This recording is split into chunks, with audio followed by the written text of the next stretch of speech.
It began innocently enough. Just another family visit, another summer with Amelia bringing someone new into my quiet life. I'd always looked forward to her visits. They were my brief glimpse into youth and laughter, and I cherished every moment. But when she introduced me to Ryan, her new boyfriend, something changed. Ryan was charming and warm, always ready to engage me in conversation or help me around the house. I told myself he was simply a kind young man, a friend I'd come to appreciate. But as the summer passed and we shared quiet moments, I felt something stir within me, a feeling I hadn't allowed myself to acknowledge in years. He made me feel alive again, in ways I knew were forbidden. And as our connection grew, the line between friendship and something deeper became blurred. I knew the risk, knew the cost if Amelia found out. But by the time I realized how far we'd come, it was already too late. Amelia's car pulled up into the driveway, her laughter echoing as she stepped out, and my heart swelled with warmth. I waved from the porch, eagerly awaiting her arrival. It had been a year since I'd seen her, and each time she visited felt like a small gift. "Grandma," she called, her voice filled with excitement. She hurried up the steps, pulling me into a tight hug. I held her close, grateful for her presence, for the way she brightened my life. As we pulled back, Amelia turned, gesturing to the young man who stood behind her. "Grandma, I want you to meet Ryan. He's very special to me." Ryan stepped forward, extending a hand with a warm smile. He was tall and had a relaxed, easygoing confidence that was immediately disarming. "It's a pleasure to meet you, Mrs. Dawson," he said, his voice friendly and sincere. "Oh, please call me Helen," I replied, returning his handshake. "And the pleasure is mine, Ryan." Over dinner, I observed their interactions, noticing the way Amelia looked at him, her face bright with affection. Ryan's attentiveness to her was evident, but he was also genuinely interested in getting to know me. He asked about my life, my interests, and my memories of Amelia's childhood, listening intently to each story I shared. As the evening wore on, I felt a connection forming, a sense of ease and comfort I hadn't expected. Ryan's kindness, his thoughtful gestures, his quick smile, all of it warmed me, made me feel appreciated in a way I hadn't felt in years. And though I reminded myself that he was Amelia's boyfriend, I couldn't deny the spark of something more, a quiet thrill, a curiosity that lingered long after they left for the evening. Over the next few weeks, Ryan and Amelia visited frequently, filling the house with laughter and the smell of fresh flowers from the garden. Each time Ryan entered, he would greet me warmly, his presence like a gentle light that illuminated the quiet corners of my life. One afternoon, while Amelia ran errands, Ryan stayed behind to help me with some repairs around the house. We spent the afternoon working side by side, our conversations flowing easily from one topic to another. We talked about music, art, the books we both enjoyed, and I was surprised by how much we had in common. I found myself sharing stories I hadn't thought about in years, memories that felt more vivid in his presence. At one point, as we were fixing a loose hinge on the back door, he looked at me, his gaze soft and thoughtful. "Helen, I have to say, you have a remarkable way of seeing the world. It's refreshing." His words caught me off guard, leaving me momentarily speechless. I felt a warmth spread through me, a quiet happiness that was both familiar and unsettling.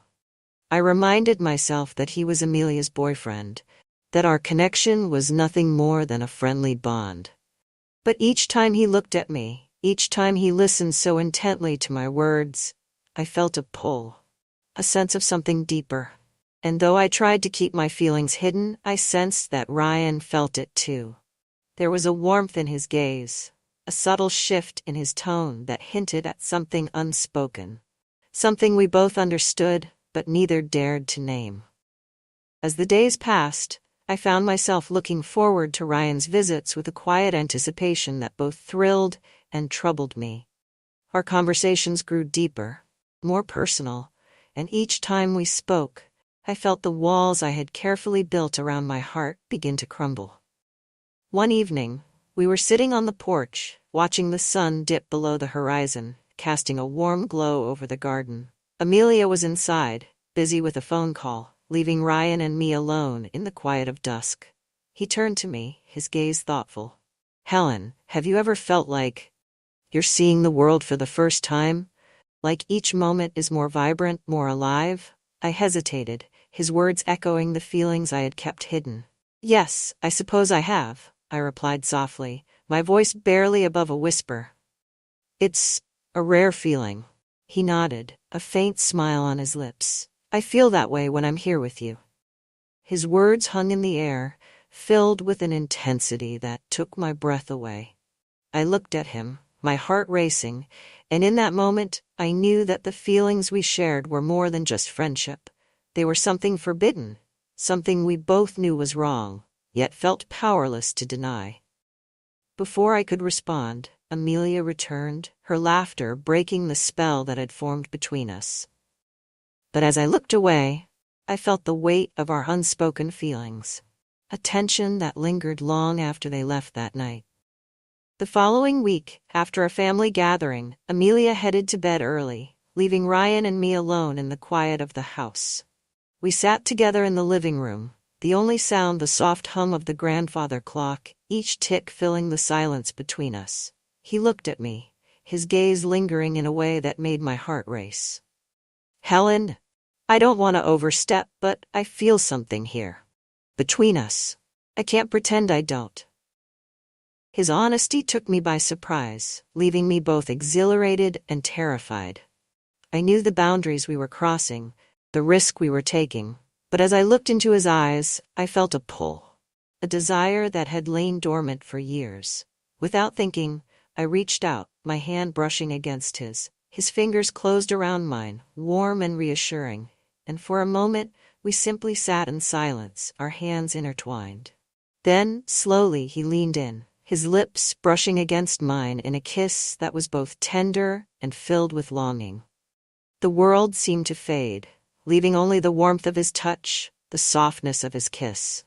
It was a moment suspended in time, a connection that felt as natural as it was forbidden. When we finally pulled away, I felt a mixture of exhilaration and guilt, a reminder of the lines we had crossed, the bond we had formed.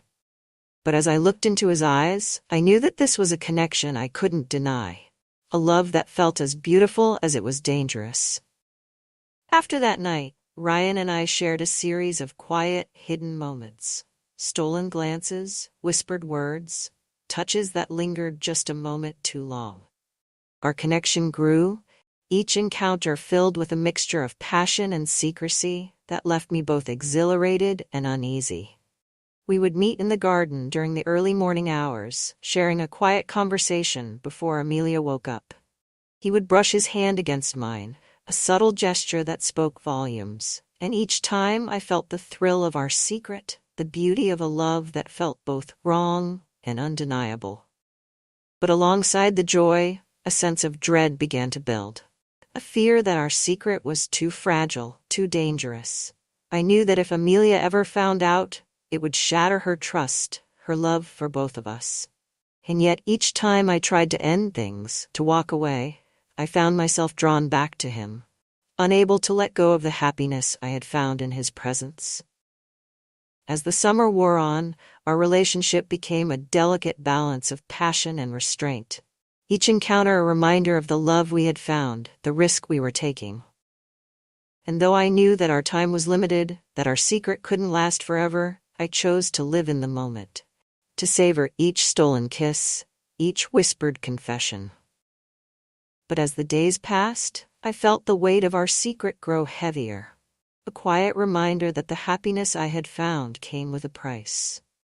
As the summer days passed, I felt a mix of exhilaration and guilt each time I shared a hidden moment with Ryan. Our secret felt both thrilling and dangerous, a delicate balance that left me feeling both alive and on edge. But as I cherished each stolen glance and whispered word, I sensed a shift in Amelia's behavior. It began subtly, an extra second spent studying me when I spoke, a questioning look as I laughed a little too freely at one of Ryan's jokes. She was close to me, closer than anyone else in the world, and I knew that my changed demeanor hadn't gone unnoticed. One afternoon, as I was tending to the garden, Amelia came out to join me, her expression contemplative as she watched me work. "Grandma, you seem different lately," she said, her tone casual but probing. "Happier, almost." I paused, feeling a twinge of unease. "Oh, I suppose it's just the lovely summer weather, and it's always nice to have you here," I replied, hoping to deflect her curiosity.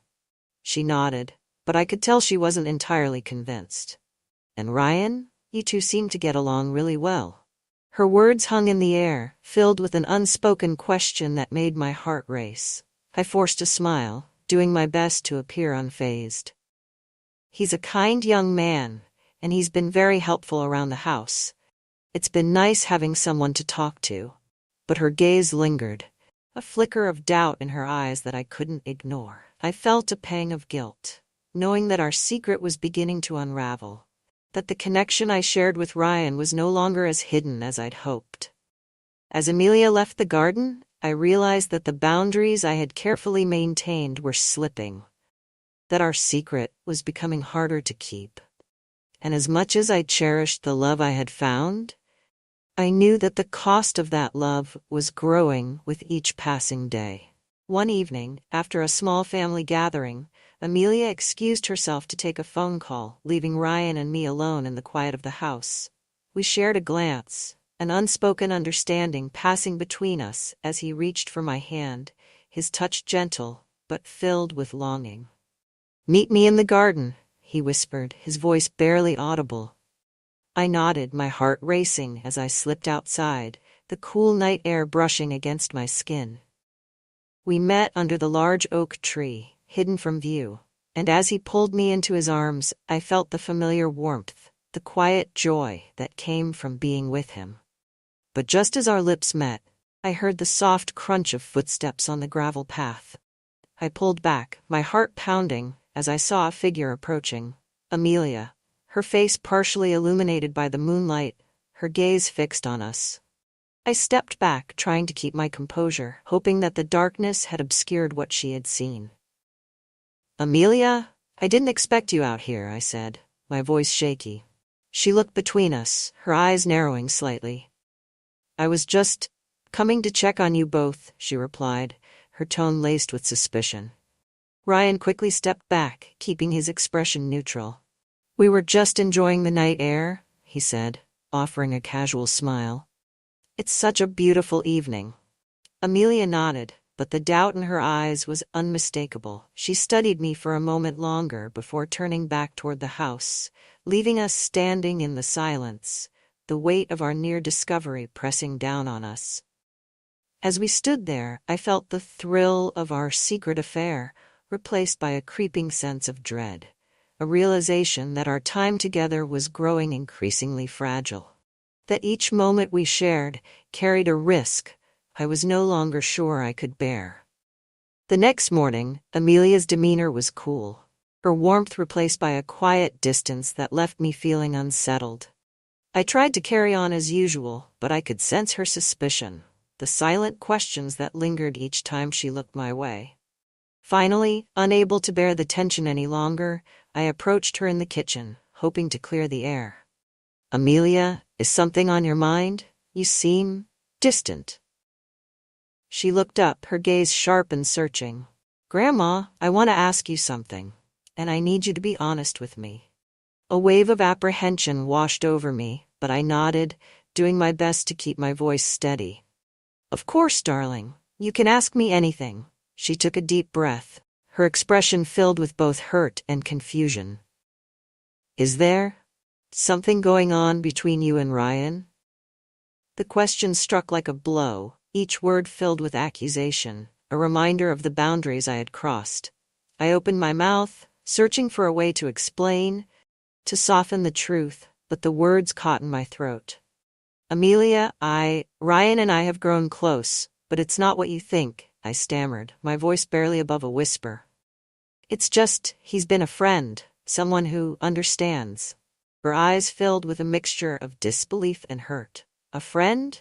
Grandma, I'm not blind. I've seen the way you look at him, the way he looks at you. How could you betray me like this? Her words cut deep, each accusation a painful reminder of the consequences of my actions. I felt the weight of her disappointment, the loss of trust that had been shattered by my choices. I never meant to hurt you, Amelia, I whispered, my voice trembling. I was lonely. After your grandfather, I didn't think I'd ever feel this way again. But my explanation did little to soften her anger. She shook her head, her expression hardening. I trusted you, Grandma. I looked up to you. And now, I don't even know who you are anymore. With that, she turned and left the room, leaving me standing alone, the full weight of my actions settling over me. I had found love, a connection that had brought me joy. But in doing so, I had broken the bond I cherished most, the trust I had spent a lifetime building. Later that day, Ryan found me in the garden, his expression filled with concern as he took my hand, his touch both comforting and bittersweet. Helen, I know things are complicated right now, but I don't want to lose you, he murmured, his voice filled with quiet desperation. What we have, it's real, and I don't want to let it go. I looked at him, feeling the warmth of his touch, the familiar pull of his presence. His love had brought me happiness, a sense of self I hadn't known in years. But as I thought of Amelia, of the hurt I had caused, I felt the weight of responsibility, a reminder that the choices I had made had come with consequences. Ryan, I care about you deeply, I replied, my voice thick with emotion. But Amelia, she's my granddaughter. I can't ignore the pain this has caused her, the trust I've broken. He looked at me, his eyes filled with sadness, but he nodded, understanding the difficult choice I faced. I don't want to come between you and your family, but I want you to know, I love you, Helen, and whatever you decide, that won't change. The words brought a tear to my eye, a mixture of gratitude and sorrow that left me feeling both comforted and torn. I knew that Ryan's love was genuine, a rare and beautiful gift that had brought me a sense of joy I had thought was lost. But I also knew that my loyalty to Amelia, my role as her grandmother, was something I couldn't ignore. As we shared a final embrace, I felt the bittersweet ache of parting, a reminder of the love we had shared, the choices we had made. And though I didn't yet know what the future held, I knew that whatever path I chose, it would be one defined by both love and sacrifice. The house felt emptier than ever after Amelia left that day, her disappointment lingering in the quiet rooms, a stark reminder of the choices I had made. I knew that my love for Ryan had been real, a connection that had reignited a part of me I thought was lost. But I also knew that my loyalty to Amelia, the love I had for her, was something I couldn't compromise.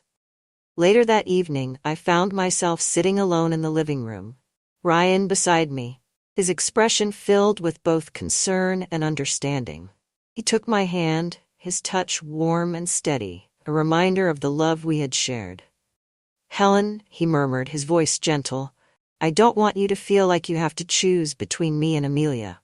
I know how much she means to you. And if that means letting you go, then I'll do it. I'll do it for you. His words filled me with both relief and sadness, a reminder of the depth of his love, the sacrifices he was willing to make. I looked at him, feeling the weight of my decision, the knowledge that whatever path I chose would come with both loss and gratitude. Ryan, I care about you deeply, I replied, my voice filled with emotion. But Amelia is my family. I can't hurt her any more than I already have. I can't ignore the bond we share, the trust that's been broken. He nodded, his eyes filled with both pain and acceptance. I understand. I don't want to come between you and your family. I want you to be happy, Helen, and if that means saying goodbye, then I'll let you go. We shared a final embrace, a moment filled with unspoken promises, a love that, while brief, had left a lasting impact. As he pulled away, I felt the bittersweet ache of parting, a mixture of sorrow and gratitude that left me feeling both empty and fulfilled.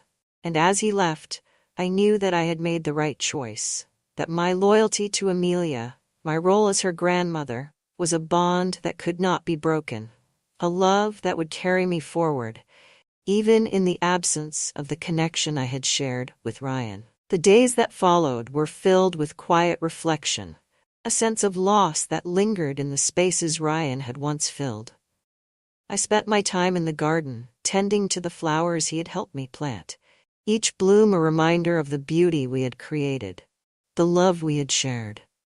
One afternoon, as I sat in the shade of the old oak tree, Amelia came to join me, her expression tentative but softened by a quiet understanding. She took a seat beside me, her gaze thoughtful as she looked out over the garden. "Grandma," she began, her voice gentle, "I know things have been complicated lately, and I can't pretend to understand everything. But I want you to know that I still love you, I still look up to you." Her words brought a tear to my eye, a mixture of relief and gratitude that filled me with a sense of peace. "Thank you, Amelia," I replied, my voice thick with emotion. "I never meant to hurt you. I never wanted to betray the trust we share."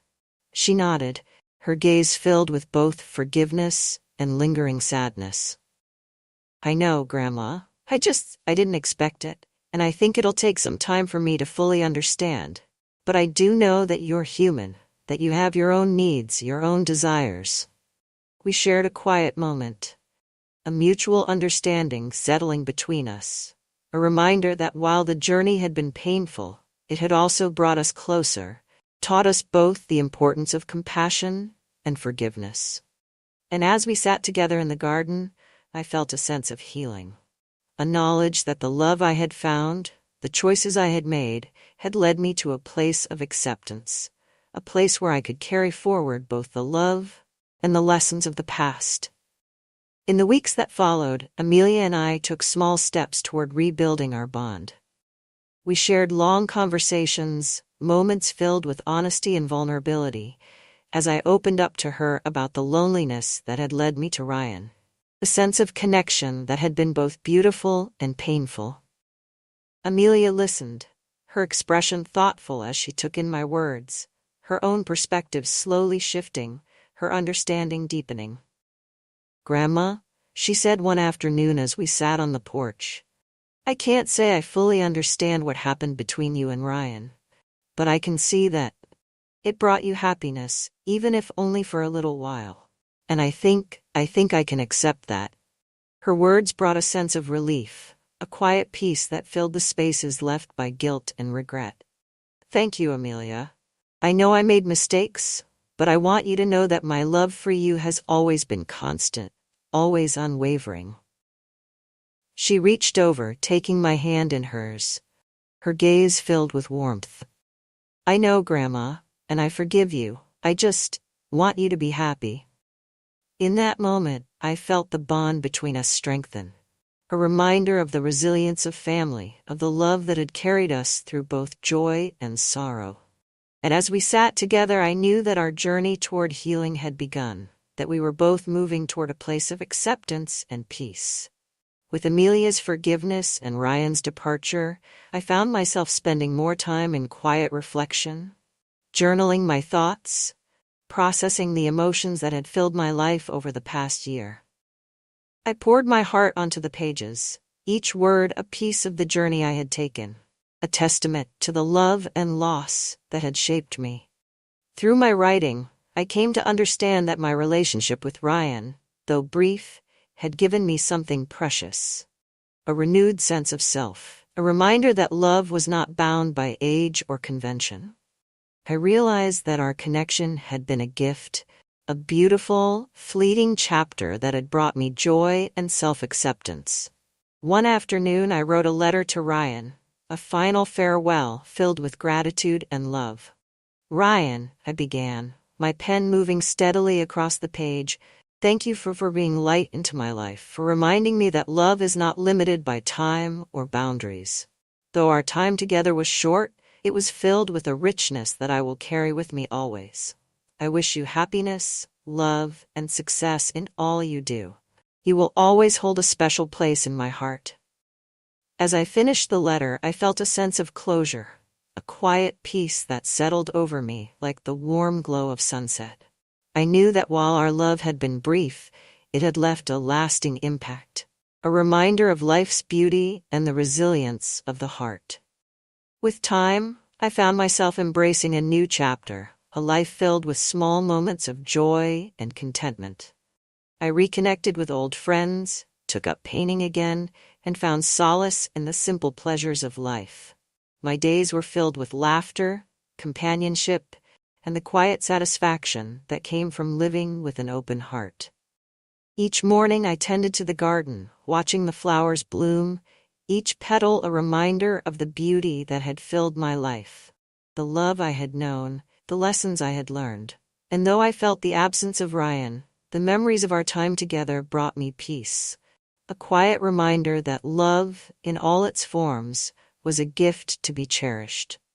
One evening, as I painted in the soft light of the setting sun, I felt a sense of fulfillment, a knowledge that I had lived fully, loved deeply, and embraced the journey of life with both courage and grace. In the final chapter of my journey, I attended an art class, surrounded by new faces, each one a reminder of the endless possibilities that lay ahead. I felt a sense of excitement, a thrill that reminded me of the woman I had become, a woman unafraid to live, to love, to embrace life's beauty. As I shared laughter and stories with my classmates, I realized that the experiences I had known, the love I had found, had brought me to this moment, a place of acceptance and joy. I had walked through both light and shadow, each step bringing me closer to a life filled with purpose and peace. Looking back, I knew that while love had come and gone, it had left a mark on my heart, a legacy of memories that I would carry forward. And as I stood at the threshold of a new beginning, I felt a quiet confidence, a sense of gratitude for the journey that had brought me here. With each brushstroke, each gentle laugh, I embraced the future with an open heart, knowing that life, in all its beauty and complexity, was a gift to be cherished. And as I looked toward the days ahead, I knew that I was ready to live fully, to love deeply, and to welcome whatever life brought next with grace and courage.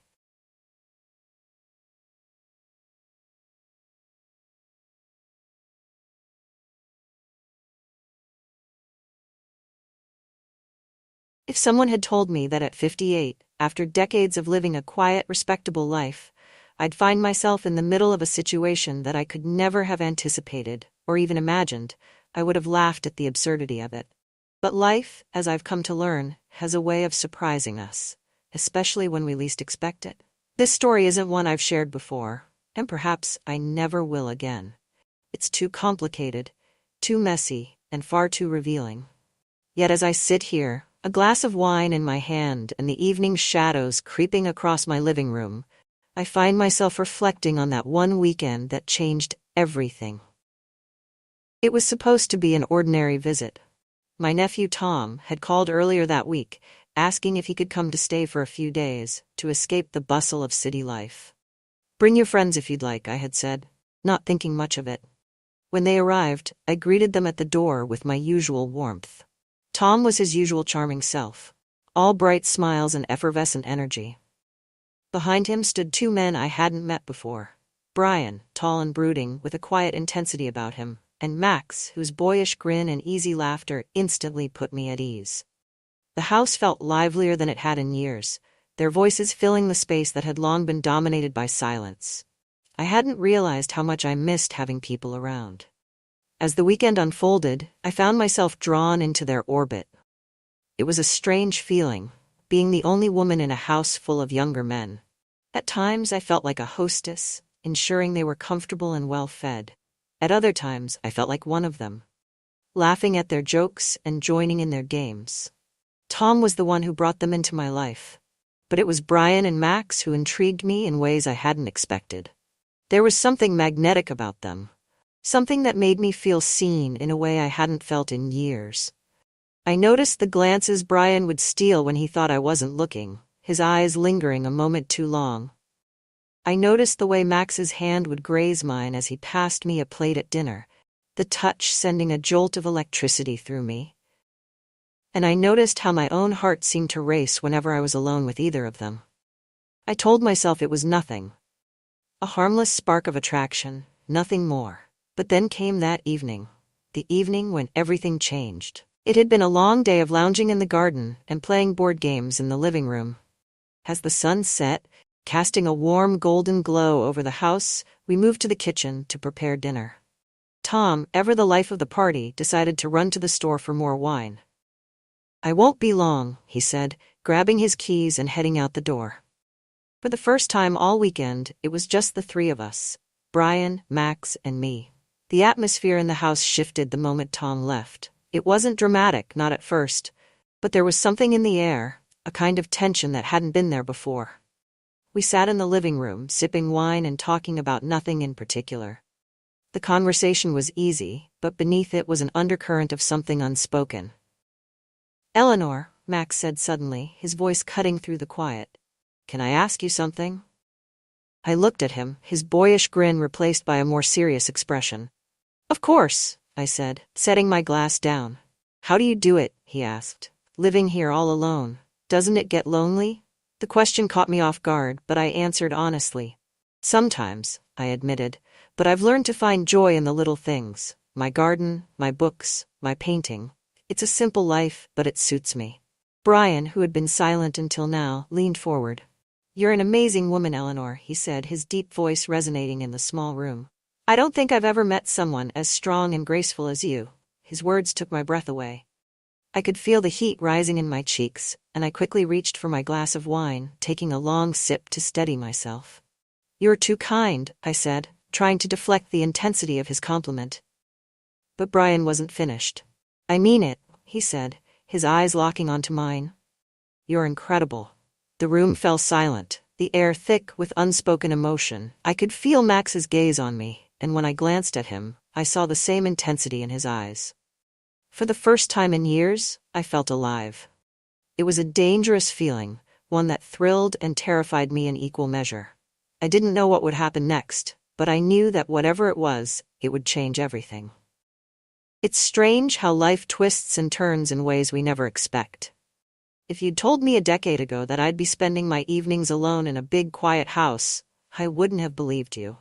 Back then, I was still married to Richard, a man who filled every room he entered with his larger-than-life presence.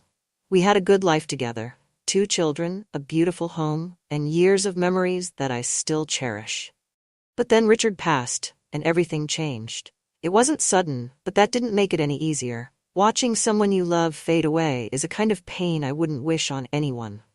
After he was gone, the house felt impossibly empty, the silence almost suffocating. My children, both grown and with lives of their own, visited when they could, but it wasn't the same.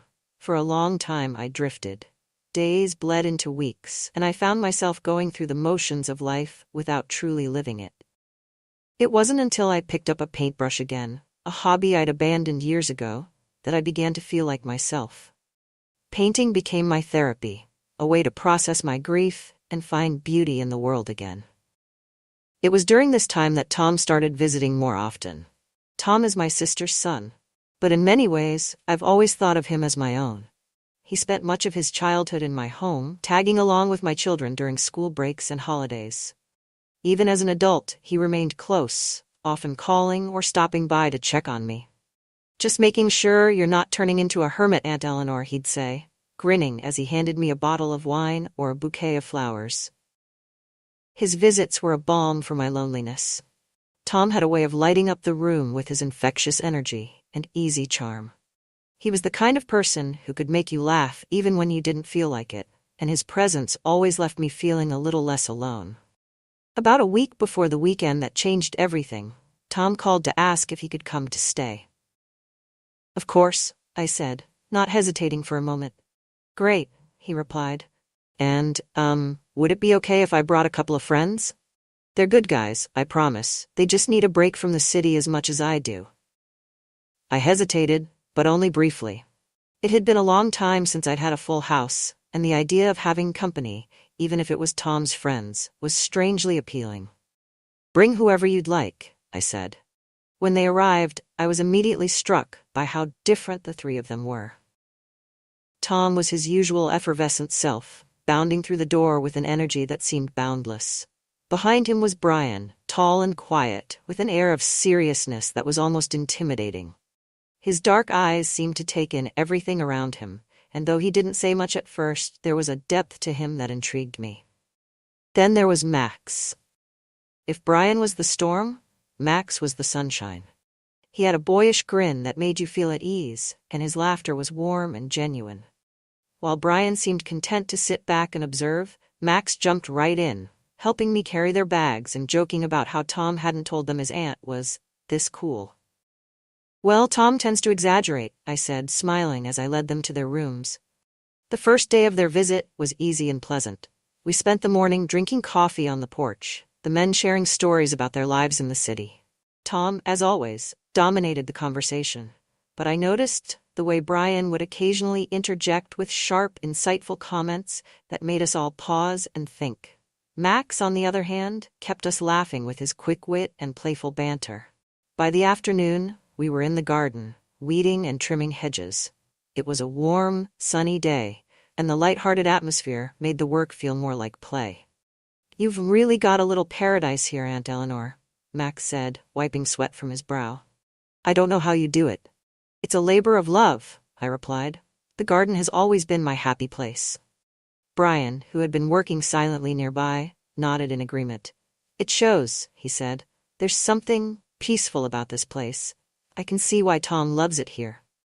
His words touched me more than I expected, and for a moment I found myself looking at him longer than I should have. That evening, we sat around the dining table, sharing a meal I'd spent most of the afternoon preparing. It was a simple meal: roast chicken, potatoes, and a salad from the garden, but the company made it feel special. We talked and laughed, the conversation flowing as easily as the wine. Tom, as always, was the life of the party, regaling us with stories of his misadventures in the city. "Tell them about the time you got stuck on the roof," Max said, grinning as he topped off his glass. "Oh, no," Tom groaned, burying his face in his hands. "It's too good a story not to share," Max insisted. I watched them with a mixture of amusement and affection.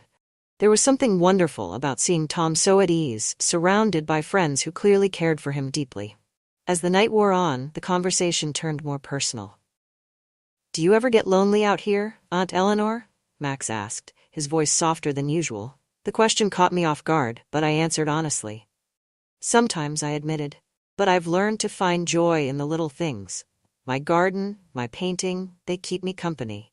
Brian, who had been quiet for most of the evening, spoke up. "It's admirable," he said, "what you've built here. It's rare to meet someone who's truly content with their life." His words struck a chord in me, though I wasn't sure why. That night, as I lay in bed, I found myself thinking about Brian and Max. There was something about them, something that made me feel seen in a way I hadn't in years. It was dangerous, I knew, to entertain such thoughts. But I couldn't help it. The next day was much the same, filled with laughter and easy camaraderie. We played board games in the living room, the competitive energy between Tom and Max keeping us all entertained. But there were moments, fleeting but undeniable, when the atmosphere between us shifted. I noticed the way Brian's eyes lingered on me when he thought I wasn't looking. I noticed the way Max's laughter softened when our gazes met. And I noticed the way my own heart raced whenever I was near them. By the time Tom announced he was going to the store to grab more wine that evening, I was both relieved and anxious. Relieved because I needed a moment to collect myself, and anxious because I didn't trust myself to navigate the growing tension between me and his friends. But when Tom left, the house suddenly felt smaller, the air heavier. For the first time all weekend, it was just the three of us, and that was when everything changed. When Tom left for the store that evening, the house fell into a strange, expectant silence. The three of us, Brian, Max, and I, sat in the living room sipping the last of the wine from dinner. The conversation, which had flowed so easily earlier in the day, now felt stilted. each of us offering comments that seemed to fall flat. I could feel the weight of their gazes, though I pretended not to notice. The air between us was thick with something unspoken, an energy that made my pulse quicken. I told myself it was nothing, just the lingering effects of the wine and the warmth of the evening. But then Max leaned forward, his elbows resting on his knees, and spoke. "You know," he said, his voice unusually soft, "this house feels like it belongs in a storybook. It's so alive." I smiled, grateful for the distraction. "Thank you, Max. It's been my little sanctuary for years." Brian, who had been quiet until now, nodded in agreement. "There's something special about it," he said, his deep voice resonating in the stillness. "But I think it's you who makes it that way, Eleanor." His words caught me off guard, and I felt a flush rise to my cheeks. "That's very kind of you, Brian," I said, my voice faltering slightly. "It's true," he insisted, his dark eyes locking onto mine. "You have this presence, this grace, it's inspiring." I opened my mouth to respond, but the words wouldn't come. My heart was pounding, and I could feel Max's gaze on me as well. "You do," Max said, his tone more playful but no less sincere. "You're like, I don't know, the kind of woman people write songs about." "Now you're both just flattering me," I said, trying to laugh off the intensity of the moment. But neither of them laughed. The silence stretched on, and I felt a strange, almost magnetic pull toward them. It was a dangerous feeling, one that both thrilled and terrified me. I glanced at the clock, willing Tom to return, but the minutes seemed to drag on endlessly. Max was the first to break the silence. "Eleanor," he said, his voice low, "can I ask you something?" "Of course," I replied, though my voice trembled slightly. "Do you ever feel like you're missing something?" The question was so unexpected, so personal, that I didn't know how to answer. I hesitated, searching for the right words, but Max continued before I could speak. "I mean, you've built this amazing life for yourself," he said, gesturing around the room. "But do you ever wish there was more?" I stared at him, my breath catching in my throat. It wasn't the question itself that unsettled me, it was the way he was looking at me, as though he already knew the answer. "Sometimes," I admitted finally, my voice barely above a whisper. Brian leaned forward then, his dark eyes searching mine. "What do you wish for, Eleanor?" he asked. The question hung in the air, heavy and intimate. I didn't know what to say, didn't know how to put into words the ache I felt deep inside, the longing for connection, for passion, for something that made me feel alive again. Without thinking, I stood and moved to the window, my back to them. "I don't know," I said, staring out at the darkened garden. "I suppose I wish I could feel young again." Just for a moment. There was a pause, and then I heard Max's voice behind me. "You don't need to feel young to be alive, Eleanor." I turned to look at him, and the intensity in his gaze took my breath away. He had stood as well, and now he was only a few steps away from me. "You're incredible, just as you are," he said, his voice steady and sincere. Before I could respond, Brian stood too, his presence suddenly overwhelming. "He's right," Brian said, his deep voice soft but insistent. "You don't see it, but we do. You're extraordinary." I felt frozen in place, my mind racing. This wasn't happening. It couldn't be happening, and yet the look in their eyes, the way they moved closer, made it impossible to deny. "You're both being ridiculous," I said, trying to laugh, but my voice cracked. "We're not," Max said, stepping closer until he was only a foot away. "We mean every word." I turned to Brian, hoping for some reprieve, but he was looking at me with the same intensity. "You deserve to feel wanted, Eleanor," he said. "I don't know who moved first. Maybe it was me. Maybe it was them." But suddenly the distance between us was gone. Max was the first to touch me, his hand brushing against mine before trailing up to cup my face. His touch was gentle, almost hesitant, as though he was waiting for me to pull away. But I didn't. And then Brian was there too, his hand resting lightly on my shoulder, his presence grounding me even as my heart raced.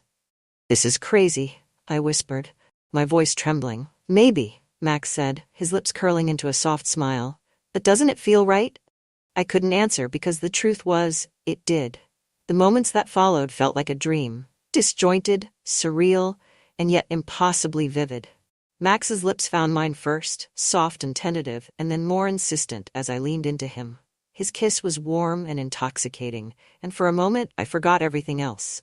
And then Brian's hand was on my waist, pulling me toward him, and his lips replaced Max's. Where Max was gentle, Brian was commanding, his kiss filled with a hunger that left me breathless. Time seemed to blur as the three of us moved together, our touches growing bolder, our breaths mingling in the charged air. I felt like I was on fire, every nerve ending alight with sensation. For the first time in years, I felt alive. When it was over, we lay together on the living room floor, the room bathed in the soft glow of the fireplace. None of us spoke, the silence broken only by the sound of our breathing. I stared at the ceiling, my mind racing as I tried to process what had just happened. A part of me felt exhilarated, but another part felt a deep, gnawing guilt. "This can't happen again," I said finally, my voice barely above a whisper. Neither of them responded, but I could feel the weight of their gazes. When Tom returned a short while later, we were back to sitting on the couch, glasses of wine in hand. The atmosphere was light, almost too light, as though we were all trying to overcompensate for what had just transpired. Tom didn't seem to notice anything amiss, but I couldn't help feeling like the walls were closing in around me. That night, as I lay in bed, I couldn't stop replaying the evening in my mind.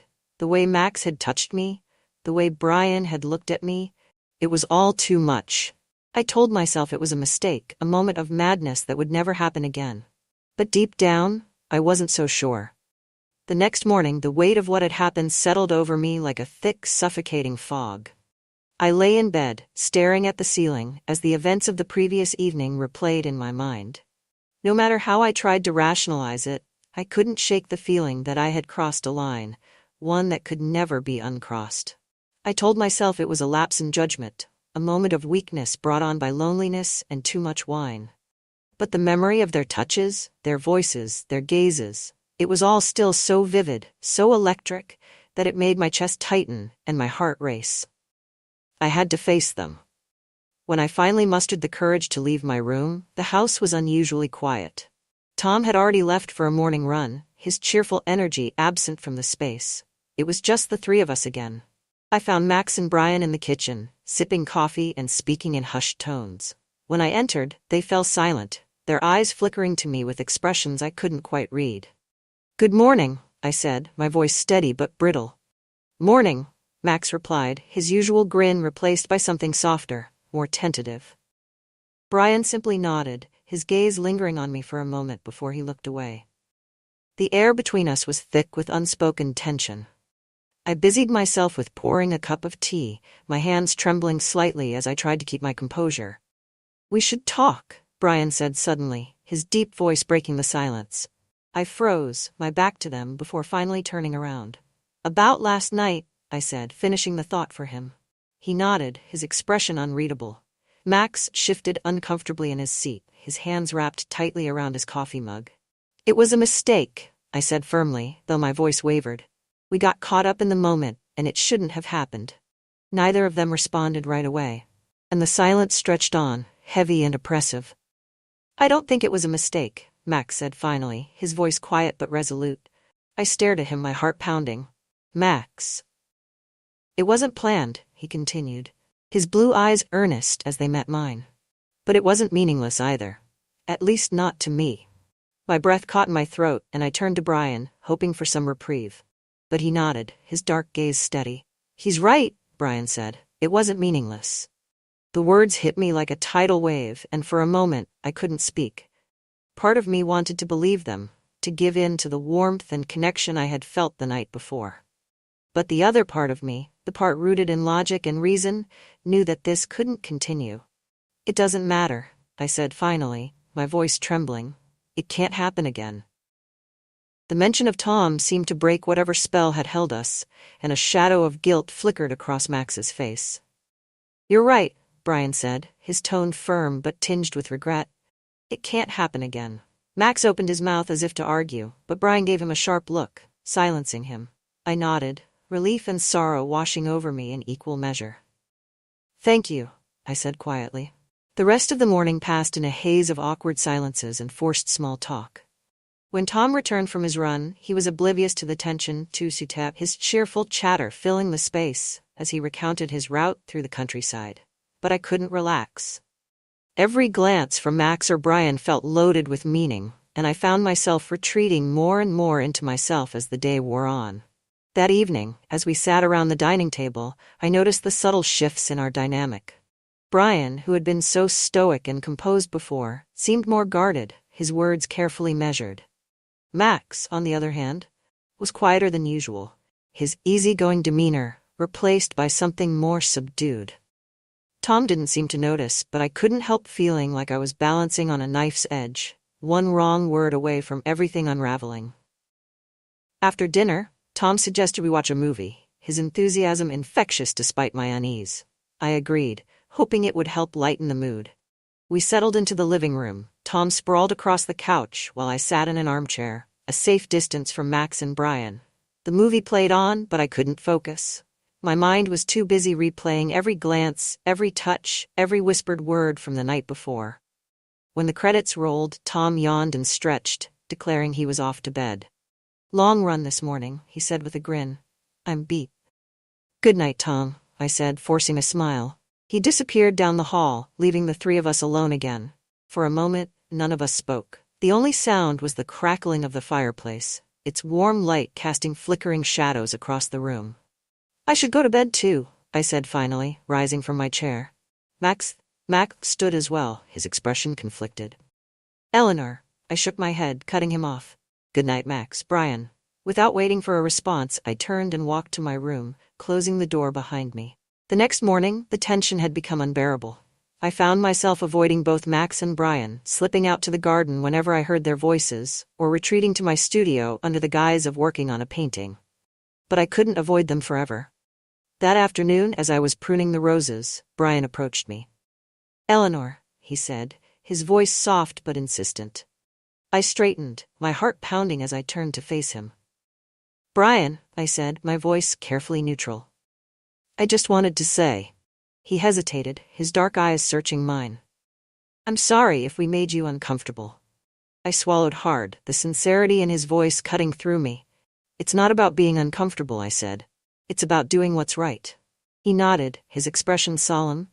"I understand, and for what it's worth, I respect you, Eleanor, more than you know." His words brought a lump to my throat, but I managed a small smile. "Thank you, Brian." That evening, Max approached me as well. "I feel like I need to say something," he began, his voice hesitant. "Last night, it wasn't just a moment for me. It meant something." I closed my eyes, his words both thrilling and devastating. "Max, You don't have to say anything," he interrupted, his tone gentle. "I just wanted you to know." By the time Tom announced they would be leaving the next morning, I felt both relieved and heartbroken. The weekend had been a whirlwind of emotions, and I wasn't sure how to move forward. As they packed their bags, I busied myself in the kitchen, avoiding the inevitable goodbyes. But when they were ready to leave, Brian and Max each took a moment to speak with me privately. Brian was the first, his dark eyes filled with something I couldn't quite place. "Take care of yourself, Eleanor," he said, his voice steady but soft. "You're an incredible woman." Max followed, his usual grin replaced by something more serious. "I hope you know how special you are," he said. "Thank you for everything." When the door closed behind them, the house fell into silence once more. I stood in the empty living room, staring at the space where they had been, and felt a strange mixture of relief, sadness, and longing. I had survived the weekend, but I knew that a part of me had been irrevocably changed. When the door closed behind them, and their car disappeared down the winding country road, I was left with the weight of silence. For years I'd grown accustomed to the quiet, even found solace in it.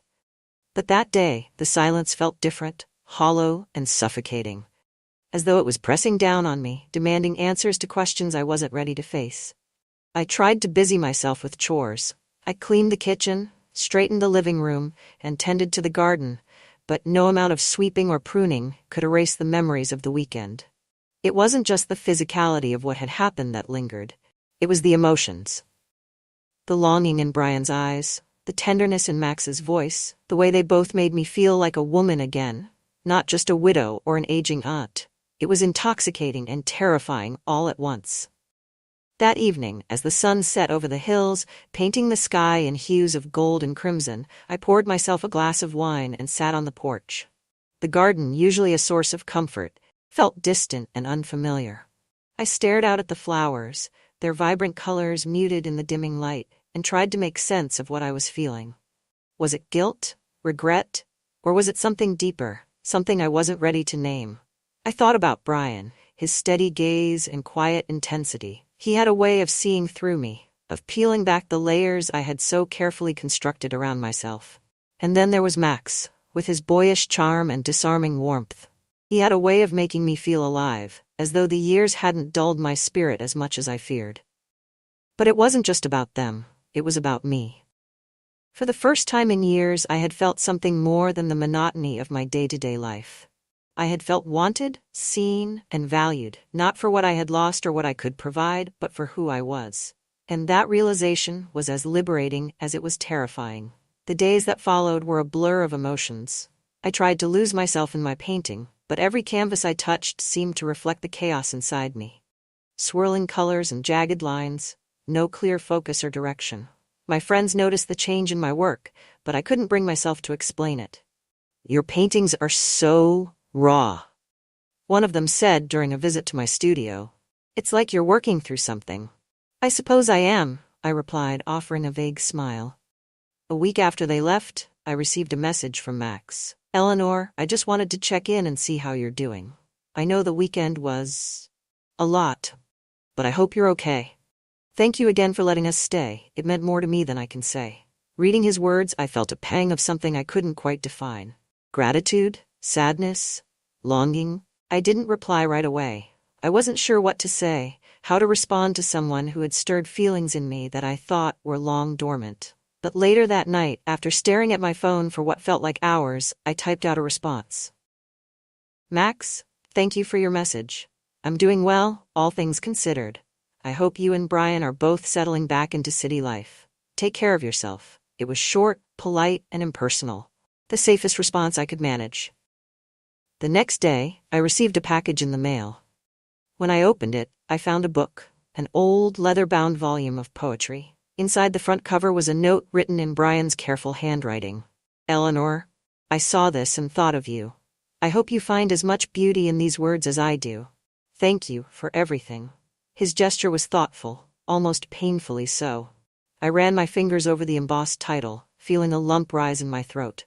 They hadn't forgotten me, even as I tried to forget them.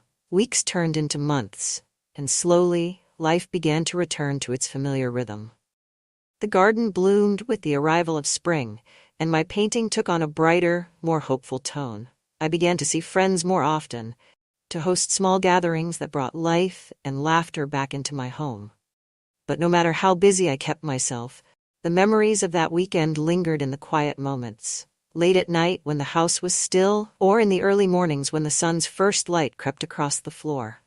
I thought about reaching out to them more times than I could count, but I always stopped myself. I told myself it was better this way, that the distance would help us all move on. It wasn't until summer that I saw Tom again. He arrived unannounced one sunny afternoon, his arms full of groceries, and his usual grin firmly in place. "Aunt Eleanor," he called, his voice echoing through the house. I greeted him with a hug, grateful for the distraction. We spent the afternoon cooking together, his cheerful chatter filling the space as we prepared a meal from the vegetables in the garden. But as we sat down to eat, he grew quiet, his brow furrowed in thought. "Is everything okay?" I asked, setting my fork down. He hesitated, then nodded. "Yeah. I've been meaning to thank you." "For what?" "For being there for Brian and Max," he said. "They've both said how much that weekend meant to them. I think it really helped them in ways they didn't expect." His words caught me off guard, and I struggled to keep my expression neutral. "I'm glad to hear that," I said carefully. "They're good guys," Tom continued. "And they both think the world of you." I smiled, but inside, my emotions were churning. After Tom left, I found myself thinking about what he had said. Was it possible that I had helped them, even as I wrestled with my own guilt and confusion? I began to see the weekend in a different light. Not as a mistake, but as a moment of connection in an otherwise solitary existence. It hadn't been perfect, and it hadn't been easy, but it had been real. And that, I realized, was something to hold on to. Months later, as I sat in my garden watching the autumn leaves fall, I felt a sense of peace I hadn't felt in a long time. Life is messy, unpredictable, and often full of contradictions.